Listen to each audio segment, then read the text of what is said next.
He was worth over $50 billion, but tonight he looked like he was worth less than zero. Disguised as a frail homeless man, billionaire Alfred Stone entered the most exclusive restaurant in New York, a place he secretly owned. He was ignored, sneered at, and openly mocked by staff and patrons alike. He was about to give up on humanity entirely, ready to let his fortune rot. But then one young waitress saw something no one else did.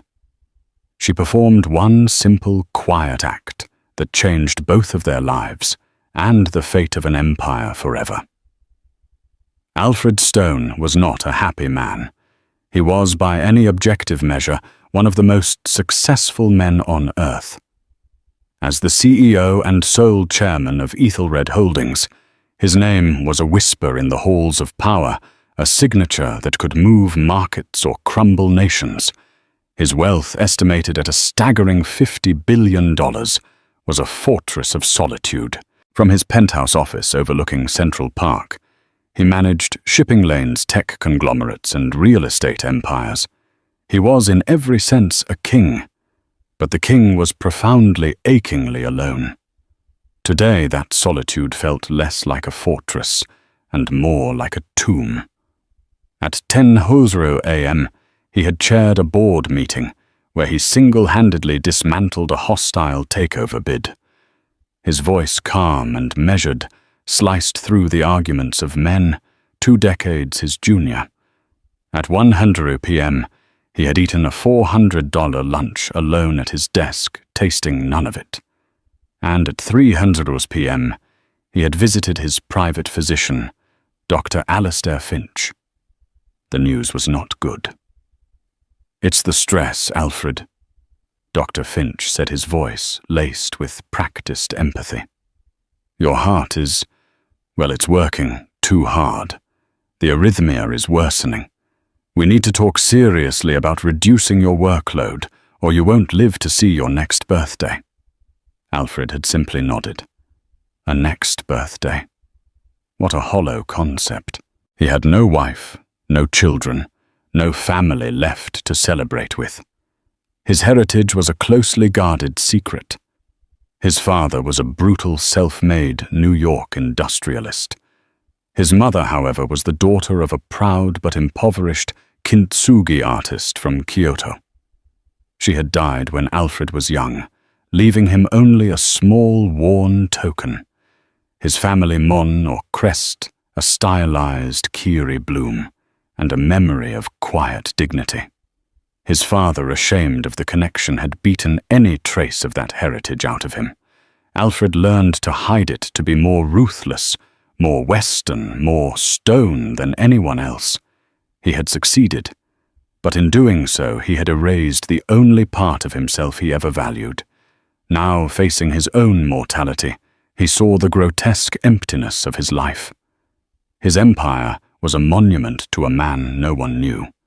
He needed to find someone, anyone worthy of the legacy. Not the money, but the values his mother had embodied: honor, respect, and kindness. That evening, he conceived a test. He went into the private wardrobe in his penthouse, past the rows of handmade Italian suits. He retrieved an old box. Inside were the clothes of his old college groundskeeper, a man he had admired long since past. They were clean but worn. A faded flannel shirt, patched woolen trousers, a threadbare overcoat, and a pair of scuffed boots. He added a knit cap and a pair of thick, smudged glasses. He looked in the mirror. The transformation was shocking. The commanding presence of Alfred Stone was gone. In his place stood a stooped, elderly man, perhaps in his late 70s, with the weary, invisible look of someone the world had forgotten. He looked tired. He looked poor. He looked hungry. He bypassed his private elevator, taking the service lift to the street. He walked 15 blocks in the cold October air. Horns blared. People pushed past him, pointedly looking away, a bubble of disdain forming around him. He felt the sting of it, the cold irrelevance. He arrived at the Gilded Scepter, the crown jewel of Manhattan's culinary scene. It was a restaurant that required reservations 6 months in advance. It was also through a complex series of shell corporations owned entirely by Ethelred Holdings. Alfred Stone owned every chair, every silver fork, every overpriced bottle of wine in its cellar. He pushed open the heavy brass door. The warmth and low hum of conversation washed over him, followed immediately by a wall of ice. The head waiter, a tall, severe man named Charles, looked up from his ledger. His eyes scanned Alfred from head to toe. The polite, practiced smile vanished, replaced by a sneer of pure dissatisfaction. "Can I help you?" Charles asked. The words were a weapon. "A table. For one," Alfred said, his voice intentionally raspy. Charles actually laughed, a short, sharp bark. "Sir, I believe you are mistaken. This is the Gilded Scepter. Perhaps you're looking for the soup kitchen on 52nd Street. Several patrons waiting for their tables turned to stare. A woman in a fur coat physically recoiled. "I am not mistaken," Alfred said, keeping his eyes level. "I would like a table." "We are fully booked for the next 3 months," Charles said, turning back to his ledger in a clear act of dismissal. "I see several empty tables," Alfred pointed. Charles's face flushed with anger.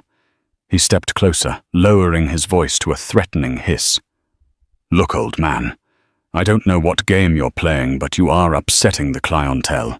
Leave now, or I will call security and have you removed for trespassing." "I am a customer.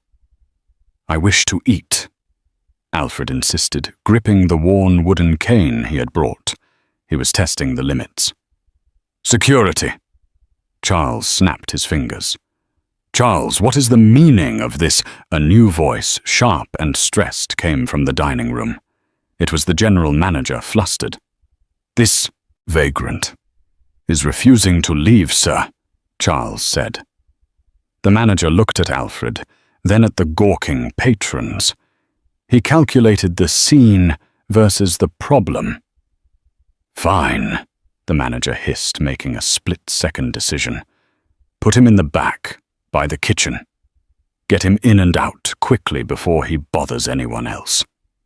Charles was furious at being overruled, but obeyed. "This way," he sneered, not even looking at Alfred. He grabbed Alfred by the elbow, his fingers digging in painfully, and marched him through the sea of pristine white tablecloths. Whispers followed them. "Disgusting! How did they let that in? It's ruining my appetite." Charles shoved Alfred into the worst table in the house, a tiny two-top crammed into an alcove where the main passage to the kitchen swung open every 30 seconds, bathing him in noise and harsh light. The table was unset and sticky. "Here," Charles said, dropping a menu onto the table. "Don't bother the staff. They are very busy serving actual guests." He stormed off. Alfred sat there, the invisible king in his own castle, surrounded by subjects who despised him.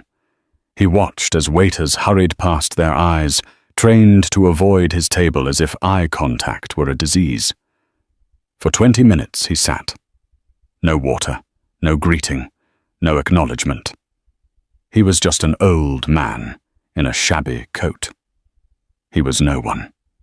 The coldness in the room was far worse than the cold on the street. He felt a deep, profound despair.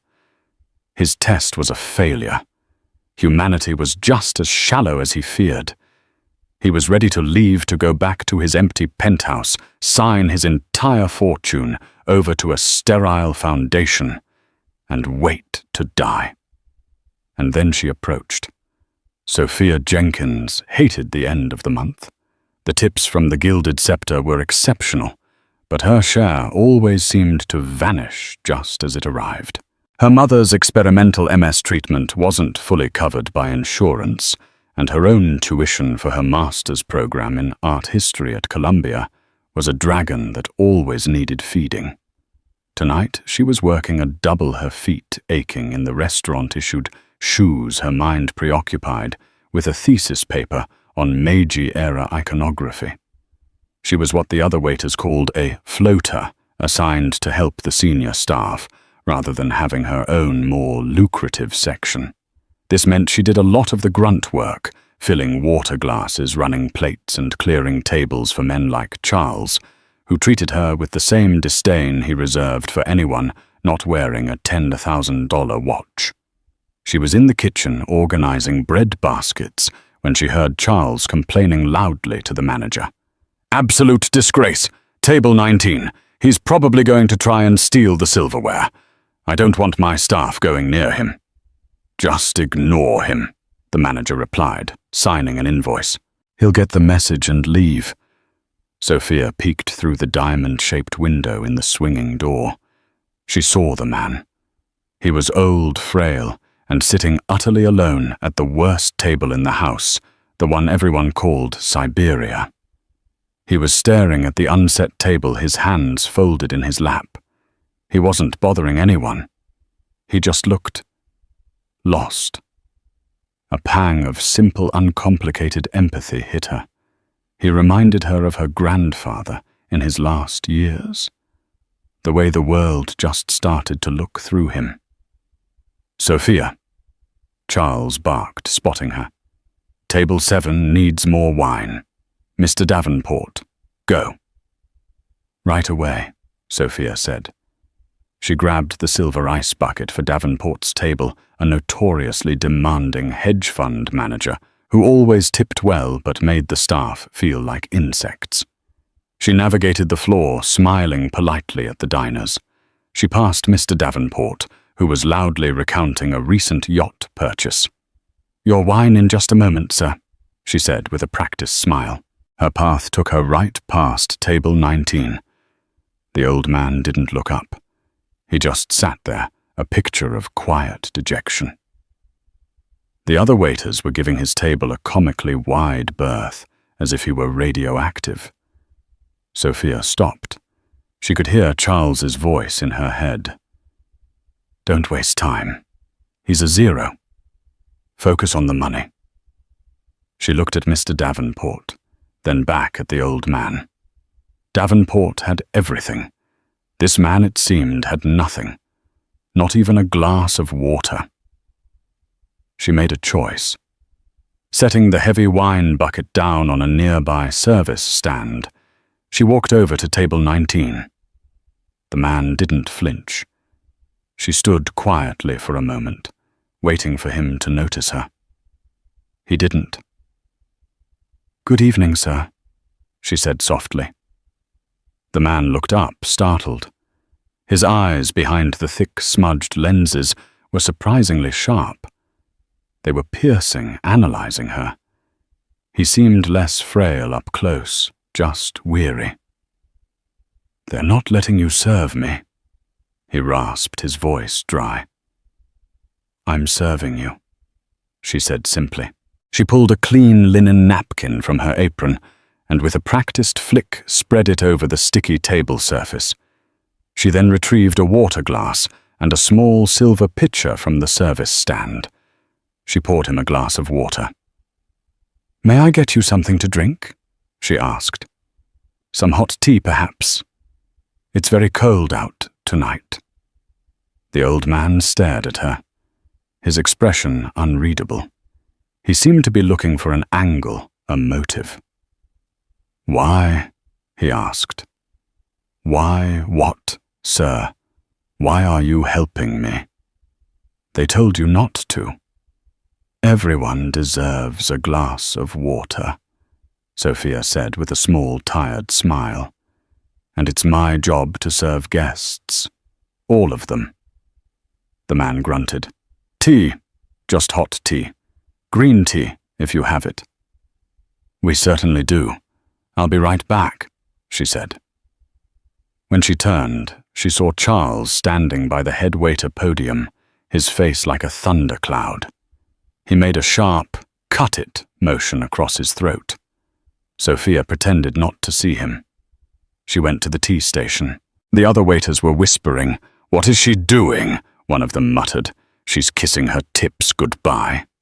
"Charles is going to fire her." Sophia ignored them. She prepared the tea service. She didn't just grab a bag and a pot of hot water. She selected the premium sencha from the loose-leaf canister, measured it carefully into a proper ceramic pot, and poured the water just before it reached a full boil, the way she knew it was supposed to be done. It was a detail she'd learned from her thesis research. She placed the pot, a small cup, and a sliver of lemon on a clean tray, and walked back out. She could feel Charles's eyes burning into her back from across the room. She could feel Mr. Davenport glaring at her, tapping his empty wine glass on the table. She ignored them both.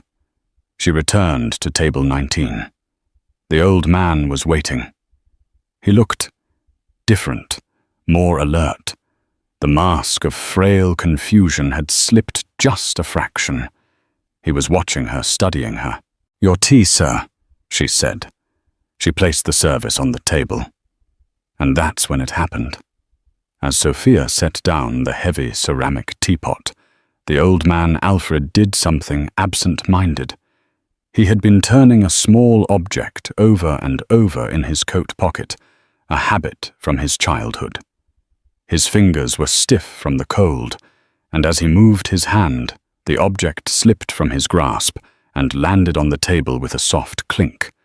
It was a small, dark metal disc no bigger than a quarter. It was worn smooth with time, the details nearly erased. To anyone else, it would have been a worthless trinket, a piece of pocket lint. Alfred reached to snatch it back, a flash of panic in his eyes, but Sophia had already seen it. She paused, her hand hovering over the teapot. She leaned in, slightly. The object wasn't just a trinket. It was a crest, a stylized flower with 3 leaves and 3 stems. Sophia's breath caught in her throat. She knew that symbol. She had spent the last 8 months staring at it in textbooks. It was the Kirimon, the Paulovnia crest. It was one of the most significant family emblems in Japanese history, used by warrior clans, and later by the government itself. She had just finished a paper on its specific use in Meiji-era lacquerware. To see it here in the hands of this man, it was an impossibly jarring intersection of her 2 worlds. Alfred saw her looking. His eyes narrowed. "It's nothing," he said gruffly, covering it with his hand. "A lucky charm." Sophia looked at his face. She saw the high cheekbones, the shape of his eyes behind the thick glasses, the profound hidden dignity in his posture. It all clicked. He wasn't just a poor old man. He was a man with a past. And that past was being disrespected. Sophia stood up straight. The restaurant was loud. A burst of laughter came from a large table. The kitchen door swung open with a whoosh and a clatter of pans. Mr. Saul Davenport was now complaining audibly to a passing busboy about the atrocious service. In the center of this chaos, Sophia created a small, quiet bubble of absolute calm. She did not say, "I know what that is." She did not say, "Are you Japanese?" She did not use a single word of a language she didn't speak. Instead, she did what her art history professor, a man who had spent 30 years in Kyoto Monastery, had taught her was the proper way to show respect for a piece of history. She took one small step back from the table. She placed her hands flat against her sides, and she executed a short, precise bow, bending from the waist, her back straight, her eyes lowered for just a moment. It was not a subservient gesture. It was a bow of profound academic and human respect. She straightened up. She looked him directly in the eyes. Her own eyes were clear, communicating a message he had not received in 60 years. Then she spoke, her voice clear and soft, cutting through the noise just for him. "It is an honor to serve you, sir." Alfred Stone went absolutely rigid. His blood felt like it had turned to ice, then to fire. No one had bowed to him like that in his life. Not truly. His corporate subordinates bowed out of fear. This was different. This was recognition. She hadn't just seen an old man. She hadn't even just seen a Japanese man. She had seen his heritage, the very soul of him that he kept locked away, and she had honored it. In the middle of this temple of Western greed, a young woman had with one simple gesture acknowledged his mother. His hand, the one covering the mourn, was trembling. "Why?" He started, his voice thick. "Why did you do that?" Sophia smiled, a genuine warm smile. "My apologies if I overstepped, sir. I'm writing my thesis on Meiji-era art. Your lucky charm is very beautiful. It represents a history that deserves risk." She poured his tea. She did not splash it. She poured it with care, the pale green liquid steaming in the cup. She placed it in front of him. "Please let me know if there is anything else I can get for you," she said. "Wait," Alfred said, his voice stronger now. "Your name?" "It's Sophia, sir. Sophia Jenkins." "Sophia Jenkins," he repeated, as if committing it to memory. "What is it you are studying exactly?" "Art restoration and history, with a focus on trans-Pacific cultural exchange." "A fascinating field," Alfred murmured. He was testing her again, but in a new way. He was no longer testing her patience. He was testing her depth. "And why that?" "Because," Sophia said, glancing around the opulent, gaudy room, "I think we forget things. We paper over the old things, the important things, with gold. I like finding what's underneath. The kintsugi philosophy. That things are more beautiful for having been broken. I think that applies to people too." Alfred stared at her, utterly floored. Kintsugi, the art his mother had practiced, the art of mending broken pottery, with gold making the break the most beautiful part of the piece. He had spent his entire life being ashamed of his broken heritage, the part of him that wasn't American, that wasn't stone. This girl, this complete stranger, had just handed him the metaphor for his entire existence. Before he could reply, a shadow fell over the table. The shadow belonged to Charles, the head waiter, and his face was a mask of controlled fury. He had seen her bow. He had seen her talking for 5 full minutes to the non-paying vagrant, while Mr. Davenport, a man who regularly tipped 100% on $1,000 bottles of wine, was left waiting. "Miss Jenkins," Charles said, his voice dangerously quiet. "A word. Now." Sophia's face fell, the brief, happy light of their conversation extinguished. "Excuse me, sir," she murmured to Alfred. Charles grabbed her by the upper arm, his grip just as painful as it had been on Alfred, and pulled her a few feet away into the alcove, but out of Alfred's direct hearing. "What in God's name do you think you are doing?" Charles hissed, his face inches from hers. "I was taking his order, sir. He asked for tea," Sophia said, trying to keep her voice steady. "He is not a guest. He is a problem. And you," Charles spat, "are my problem. You have just ignored Mr. Davenport, our most important client, to serve that. Are you insane or just stupid?" Mr. Davenport was being attended to. "He has an empty wine glass that is an emergency. This he jabbed a thumb toward Alfred, is trash that needs to be taken out. Get back to your section. Do not speak to that man again. Do not even look at him.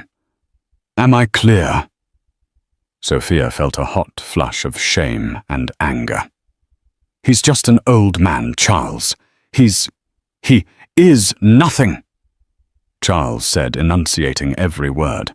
And if you can't tell the difference between a high-value client and a piece of street garbage, you have no future in this business. Go. Now. Sophia flinched, nodding silently. She turned to walk away, her eyes stinging. Miss Jenkins. It was Alfred's voice. It was no longer raspy. It was clear, calm, and carried an authority that made Charles, who hadn't even realized the old man could hear him, spin around. Alfred was looking at Charles. You are mistaken, young man. She was not ignoring your client.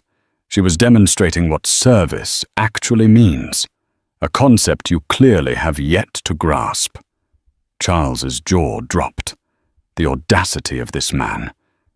How dare you, Charles began. No, Alfred said, holding up a hand, and Charles, to his own shock, stopped talking. I would like to order dinner now, Miss Jenkins. Sophia was frozen between the two men. I can't, she whispered, looking at Charles. I'm sorry. Oh, you will, Alfred said. His eyes were not on Sophia, but on Charles. It was a challenge. I will have the Osetra caviar, a full tin, and the seared foie gras, and then the Fouique dry-aged ribeye, steak tartare to start, and a bottle of the Haut 82 Petrus. It was an order totaling at this restaurant's prices nearly $7,000. Sophia stared. Charles stared. Charles recovered first.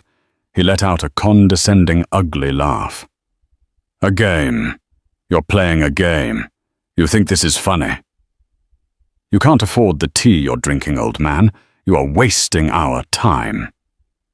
Is it the policy of the Gilded Scepter to refuse an order based on a customer's appearance?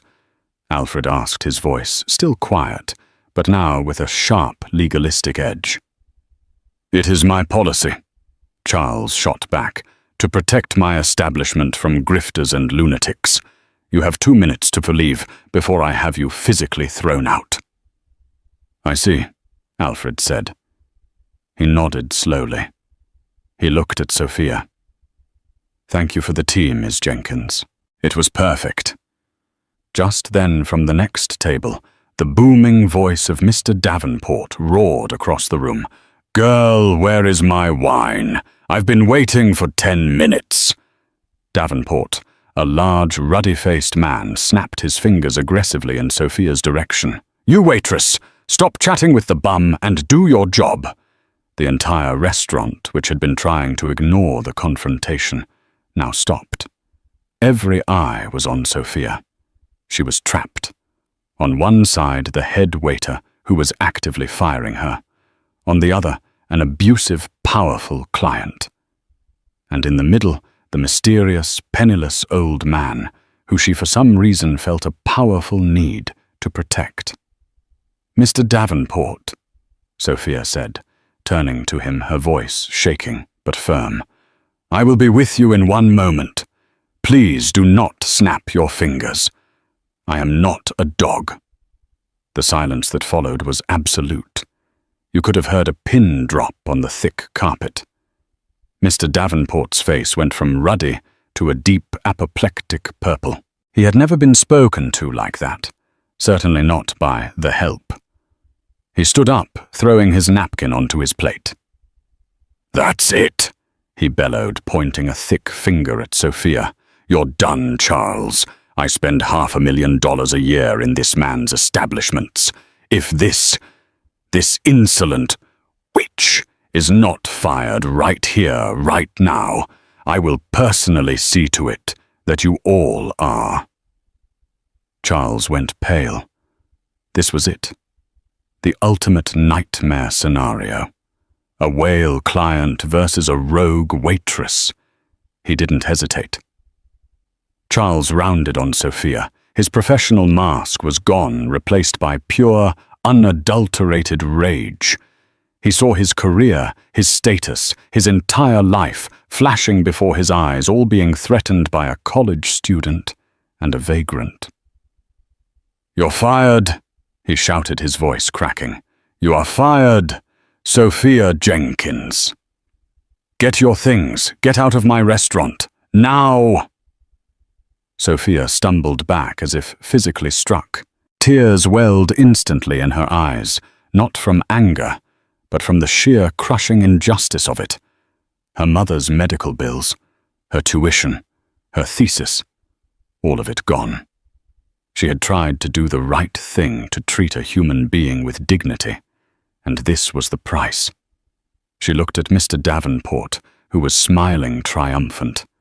She looked at Charles, who was breathing heavily, his face mottled. Then she looked at the old man at table 19. He was just watching his face calm. He looked disappointed. "I'm sorry, sir," Sophia whispered to Alfred, the tears now rolling down her cheeks. "I truly am. I wasn't able to complete your service." She turned and began to walk. Her shoulders slumped toward the staff exit. She was defeated. "Stop!" The word was not loud. It was not a shout, but it sliced through the restaurant's heavy silence like a diamond blade. It was a voice of absolute, unquestioned, and terrifying command. Sophia stopped. Charles, who had been turning to apologize to Davenport, froze. The old man at table 19 was standing up. He was not stooped. He was not frail. He stood to his full height, his posture radiating a power that seemed to suck the air from the room. The shabby coat and knit cap were still on him, but they suddenly looked like a costume, a bizarre aberration. He took the thick, smudged glasses off and tossed them onto the table. His eyes, clear and sharp as a hawk's, swept the room. "Mr. Charles," Alfred Stone said, his voice now the resonant boardroom baritone that had terrified CEOs for 30 years. "You have just made a catastrophic error in judgment." Charles was momentarily speechless. The transformation was so complete, so sudden, that his brain couldn't process it. I beg your pardon.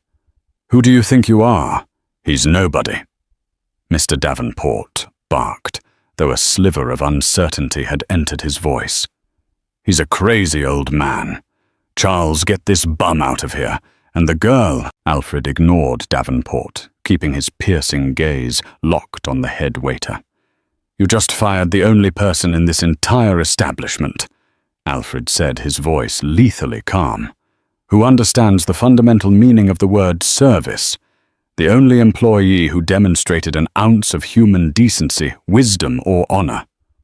"Honor," Charles scoffed, regaining a fraction of his bravado. He was confused, but still angry. "This is a restaurant, not a karate movie. She disrespected a client. You are trespassing. This is over. Security," he yelled toward the door. "Get in here." Alfred Stone merely smiled. It was a cold, thin smile that did not touch his eyes. "That won't be necessary." He reached into the pocket of his shabby trousers and pulled out a simple, sleek black smartphone. The other patrons who had been watching this like a tennis match gasped. It was the new, unreleased model from a tech company Alfred's firm had just acquired. He pressed a single button on his screen. "Mr. Peterson, I'm finished. Kindly come to the main dining room of the Gilded Scepter. Yes, right now." He put the phone away. "What's that?" Charles sneered. "Calling your imaginary friends." The great brass doors of the restaurant flew open. Two large men in identical black suits, earpieces in, entered. They were not restaurant security. They were professional. They moved with a silent, coordinated grace, flanking the door. A moment later, a third man entered. He was in his late 50s, with graying temples and a face that looked like it was carved from granite. He wore a $20,000 bespoke suit. This was Marcus Peterson, Chief Operating Officer of Ethelred Holdings and Alfred Stone's right-hand man. Peterson scanned the room, his eyes finding the old man in the shabby coat. He strode forward without hesitation, past the stunned Charles, past the gawking diners. He stopped a foot in front of Alfred and inclined his head. "Mr. Stone," Peterson said, his voice a respectful rumble. "Is everything satisfactory?" The silence in the room was no longer just silence. It was a vacuum. Charles's face went from red to a sickly mottled white. The blood drained from it entirely. His knees visibly buckled. "Mr. Stone," he whispered. Davenport, the hedge fund manager, looked as if he had been struck by lightning. He knew that name. Everyone knew that name. Alfred Stone, the reclusive, invisible billionaire. He looked from the powerful CEO Peterson to the bum in the coat. It was impossible, but it was happening.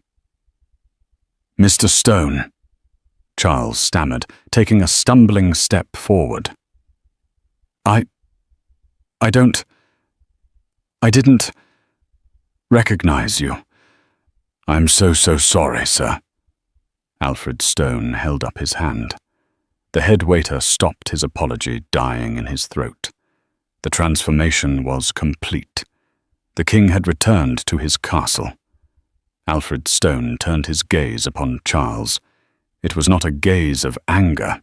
It was a gaze of cold, clinical assessment, like a scientist examining a failed specimen. "You didn't recognize me," Alfred stated, his voice flat. "That is the one true thing you have said all night. You didn't recognize me when you believed I was a man with no power. You didn't recognize a human being in need of basic dignity. You didn't recognize your own employer." He gestured to the room. "You are the manager of this floor. You are supposed to be the guardian of its reputation, but all you are," Alfred's voice dropped, "is a bully, a gatekeeper who worships wealth and despises weakness. You saw a test, and you failed it utterly." "Sir, please," Charles begged, his hands clasped in front of him, his entire body shaking.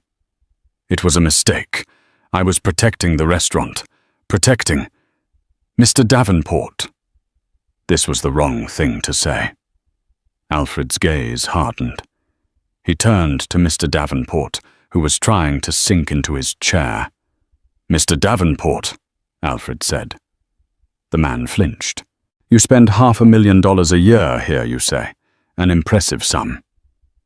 "Mr. Stone, Alfred, I had no idea," Davenport stammered, wiping his sweaty face with a napkin.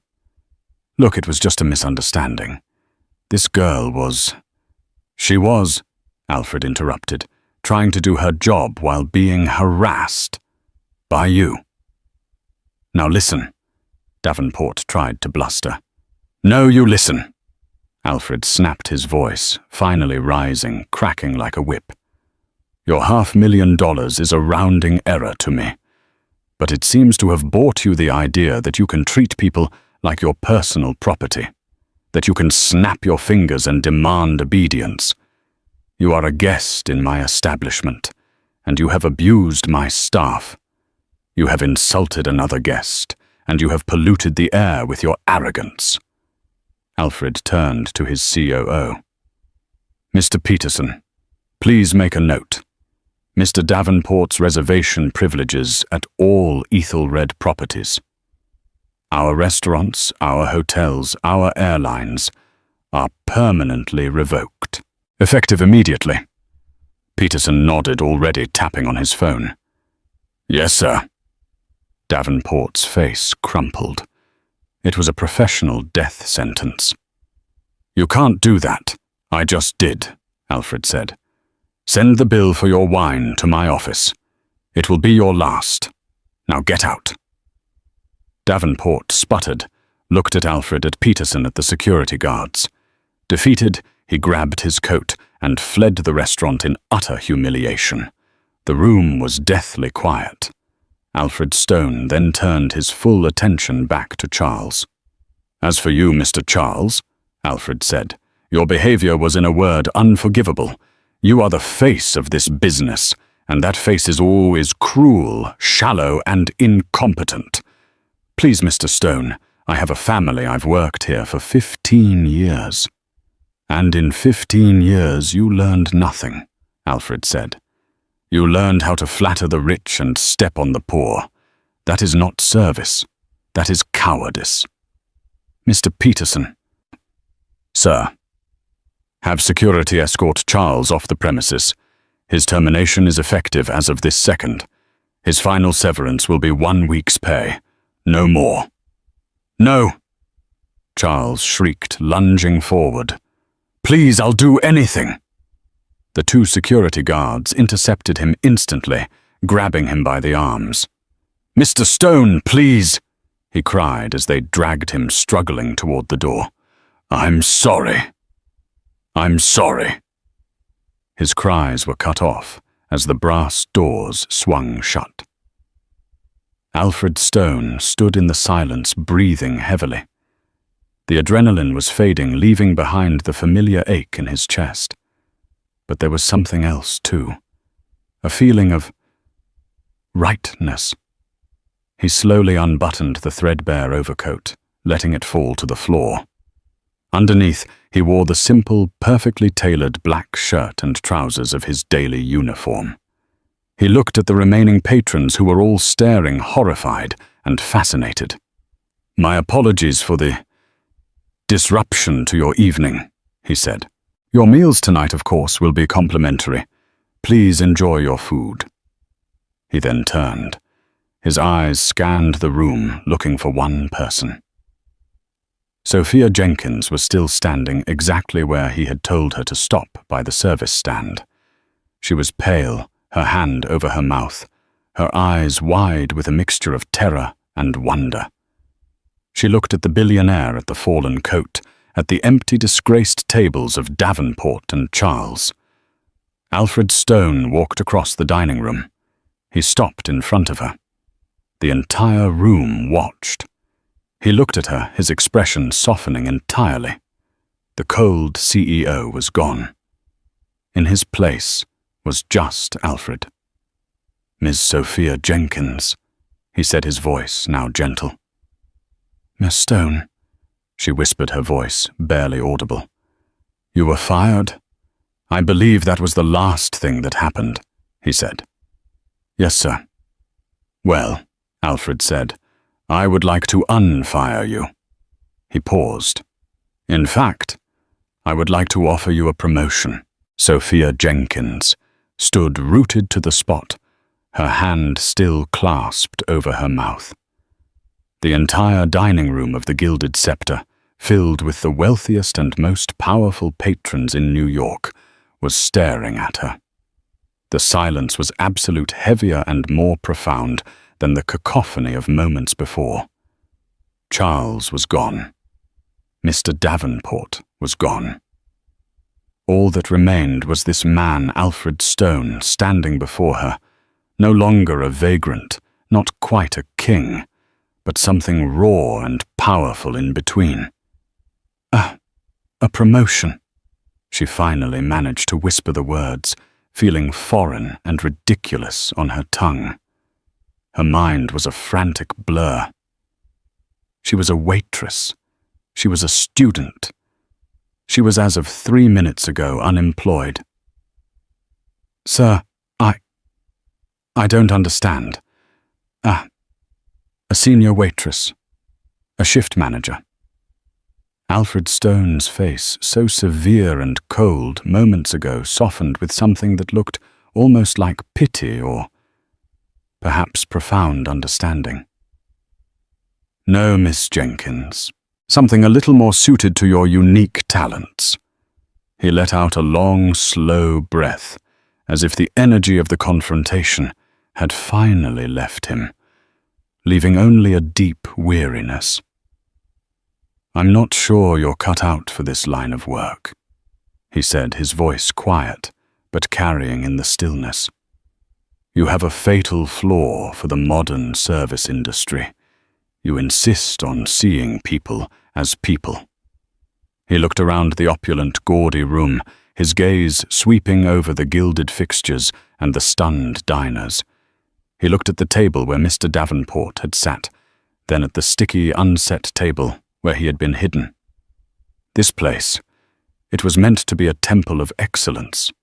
It's become a sty, a reflection of me. He then turned and began to walk, not with a shuffle, but with the long, measured stride of a man who owns the ground he walks on. He didn't look back, but simply said, "Walk with me." Numbly, as if in a dream, Sophia followed. She felt the eyes of every diner on her back, 100 pinpricks of curiosity and envy. She walked past the head waiter's podium, now conspicuously empty. She walked past the heavy brass doors which were pulled open by one of the silent, suited men. Mr. Peterson, the COO, fell into step, a discreet pace behind them. They emerged onto the cold October street. The city noise horns, sirens. The distant rush of traffic hit her like a wave breaking the spell of the restaurant. A black, impossibly sleek sedan glided to the curb, as if summoned by thought alone. It was a custom-built Maybach, a car Sophia had only ever seen in magazines. Mr. Peterson stepped forward and opened the rear door. "Miss Jenkins," Alfred said, gesturing for her to enter first. She hesitated, her hand on the cold handle. "Sir, Mr. Stone, where are we going?" "My shift. I don't have my coat." "We are going to," Alfred said, "to discuss your future. Don't worry about your coat. You won't be needing it again." She slid into the plush leather interior. It was like sinking into a cloud. The inside of the car was silent, the roar of New York City instantly vanishing as the heavy door closed with a soft pneumatic thump. Alfred sat opposite her, the cabin spacious enough for him to stretch his legs. Mr. Peterson took the passenger seat, a glass partition, sliding up to seal them in total privacy. The car pulled smoothly into traffic. Sophia sat on her hands, acutely aware of her cheap apron and the faint smell of restaurant food clinging to her. Alfred Stone watched her, his expression unreadable in the dim glow of the dashboard lights. "Ethelred Holdings has a philanthropic arm." He began, his voice no longer the booming instrument of the CEO, but the reflective tone of a man thinking aloud. "It's a foundation. It manages my personal projects. Among its assets is one of the largest private collections of Japanese art in the Western Hemisphere. It specializes in ukiyo-e woodblock prints and, more to the point, Meiji-era restoration. The very things," he added, his eyes sharp on hers, "you seem to know so much about." Sophia's heart, which had been pounding, gave a painful jolt. The Ethelred collection. I've read about it. It's legendary. The Hokusai archive, the lacquerware, it's a mess," Alfred said, cutting her off, his voice flat. "It's a warehouse of priceless objects gathering dust. For 20 years it has been managed by academics, pedants, men who can catalogue a 16th century tea bowl by its precise dimensions and market value, but who have no concept of the hands that held it or the history it saw." He leaned forward, his passion suddenly evident. "It's just things. An investment, a tax write-off, and it's the only part of my entire empire that was close to my mother's heart. He looked out the window for a long moment at the blur of city lights. She was an artist, kintsugi. She believed that history, even a history of being broken, was a thing of beauty. These curators, they've been trying to hide the cracks for decades. He turned his piercing gaze back to her. I am dissolving the current board. I am building a new public wing of the museum, and I need a new director. Not just a curator to file index cards. I need a director to lead it, someone to oversee the entire collection, to manage its restoration, and to build that new wing from the ground up. I need someone with knowledge, yes, but more than that, I need someone with respect, with empathy, with a good heart. I need, he said, his voice dropping, someone who understands that a broken thing can be made more beautiful. The implication hung in the silent, leather-scented air. It was so enormous, so impossibly vast, that Sophia's mind couldn't grasp it. She finally found her voice, and it was shaking. Mr. Stone, please. You can't be serious. I'm a graduate student. I'm a waitress. I write papers. I serve tea. I have $47 in my bank account. I don't manage multi-million-dollar budgets. I don't hire staff. I don't negotiate with international museums. She shook her head, the absurdity of it threatening to make her laugh or cry. You need a heavyweight, a seasoned professional from the Met or the Louvre. I'll make a fool of myself. I'll destroy your mother's legacy. I'll destroy you. Alfred Stone listened patiently, his hands folded in his lap. When she finished, he was silent for a moment. I have dozens of heavyweights on my payroll, Ms. Jenkins, he said softly. They are the pedants I just mentioned. They have perfect credentials and zero soul.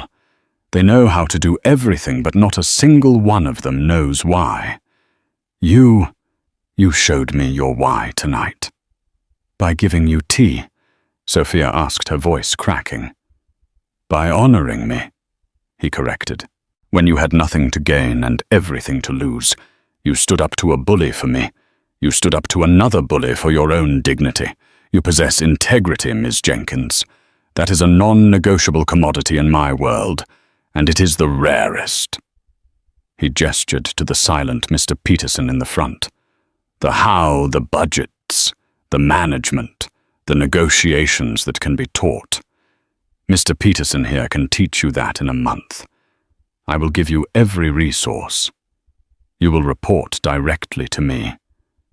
But what you have, that fire in you, that deep instinctive respect, that cannot be taught. He leaned in again, his eyes electric. You told me you were studying Trans-Pacific Cultural Exchange. You're not just writing a paper on it anymore. You are going to build it. You told me you admired the Kintsugi philosophy. This collection, Sophia, is my mother's broken pottery. I am handing you the gold. I am asking you to make it whole. Sophia was speechless. Her mind was racing, trying to find the trap. There was no trap. There was only this impossible, terrifying, beautiful opportunity. She thought of her cramped apartment. She thought of the thesis she was so passionate about. And then the cold, hard reality of her life hit her. I can't, she whispered, the fight draining out of her. Even if I wanted to. My mother. She has MS. The experimental treatments. They cost a fortune. My paycheck from the restaurant, my student loans. It all goes to that. I can't take a risk. Alfred Stone had been anticipating this. He'd had Peterson run a full confidential background check the moment she had bowed. "Your mother, Catherine Jenkins," he said, "is currently at the Westside Neurological Clinic. Her outstanding bills as of this morning are $82,000. Sophia flinched, feeling exposed.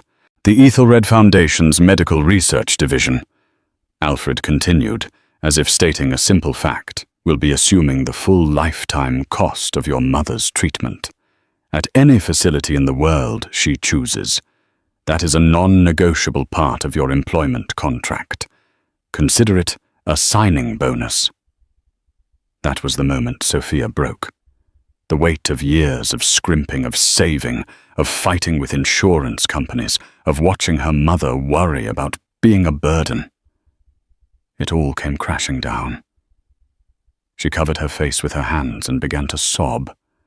Not the quiet, dignified tears of earlier, but the body-racking, gasping sobs of a soul that had finally been unburdened. Alfred sat patiently, saying nothing. He simply slid a box of tissues across the seat. After a long minute, she composed herself, wiping her eyes, her face blotchy and raw. "Why?" she finally asked, her voice thick. "Why are you doing this? For a beau? For a cup of tea? It doesn't make sense." Alfred Stone looked down at his hands.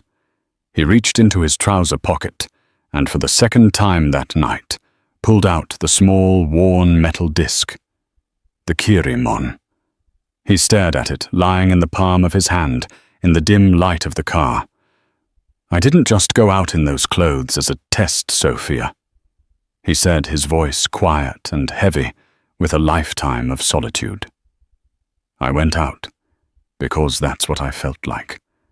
An old, useless, invisible man. A failure." He told her about his doctor's visit, about the arrhythmia, about the hollow, suffocating emptiness of his $50 billion life. "I didn't go out to find an employee," he murmured. "I went out to find a single reason to keep living. I went to my own restaurant, my own castle, to see if there was one person left in my world who wasn't a sycophant, a coward, or a shark. And for an hour I found no one. That restaurant, it was a perfect reflection of the empire I built. Vain, greedy, cruel, and cowardly." He looked at her, his eyes shining with an unfamiliar moisture. "I was ready to sign it all away. Let it rot. And then you brought me water.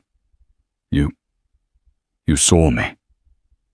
He closed his hand around the small metal crest. "When you saw this, when you bowed, it was like a light being switched on in a tomb. You didn't see a bum. You didn't see a billionaire. You saw my mother's son.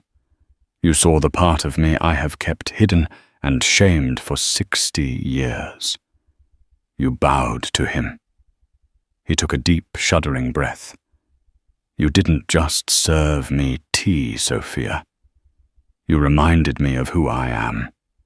You honored my past, the only part of me that ever mattered.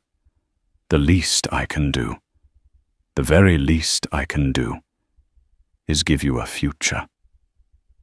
The car had stopped. Sophia looked out the window and saw the towering black glass facade of Ethelred Tower, Alfred Stone's global headquarters. Sophia took a deep breath. She wiped the last tear from her eye. She sat up straight, her back rigid, and turned to face him. Not as a waitress to a billionaire, but as one human being to another. The fear was gone, replaced by a sudden diamond-hard clarity. "Mr. Stone," she said, her voice clear and steady. "I don't know how to run a museum, but I know how to learn, and I know what that crest means, and I know what your mother's art means." She met his gaze, and for the first time she wasn't intimidated. "I will not fail you," she said, "and I will not fail her. I accept." Mr. Peterson in the front seat permitted himself a small, private smile. Alfred Stone stared at her for a long moment, seeing not the waitress in the apron, but the woman who had faced down Charles and Davenport, the scholar who had recognized his past, and the director who would now save his future. A small, genuine smile finally touched his own lips. "No, Miss Jenkins," Alfred Stone said, as Peterson got out to open her door. "The honor is all mine. Thank you for watching this story of kindness and hidden identity. We live in a world that often judges people by their appearance, by the watch on their wrist or the coat on their back. But as Sophia showed, true character isn't about what you have. It's about how you treat people who have nothing. One simple act of respect, of seeing the person underneath, transformed her life and saved a billionaire's soul." What did you think of Alfred's test? Have you ever seen someone judged unfairly? Let us know in the comments below. If this story moved you, please give this video a like and share it with someone who needs to hear it. And don't forget to subscribe to the channel for more powerful real-life drama every week. Your support means the world to us. We'll see you in the next story.